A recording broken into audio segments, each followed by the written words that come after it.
Hello everyone and welcome back. In today's video, I'm going to show you how to check traffic in Google Maps step by step. Google Maps lets you see live traffic conditions, helping you avoid delays and choose the fastest route. So let's get started. First, open your web browser. Next, go to the Google Maps website. If you want to check traffic in a specific area, type the location into the search box. Then press Enter. Next, click the Layers button in the bottom left corner of the map.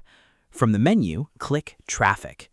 Google Maps will now display live traffic information on the map. You'll see different colors representing traffic conditions. Green means traffic is moving normally. Orange means moderate traffic. Red means heavy traffic. Dark red means very heavy traffic or traffic jams. To get directions with live traffic, click the Directions button. Enter your starting location and destination. Google Maps will automatically suggest the fastest route based on current traffic conditions. And that's it. You've successfully checked live traffic in Google Maps.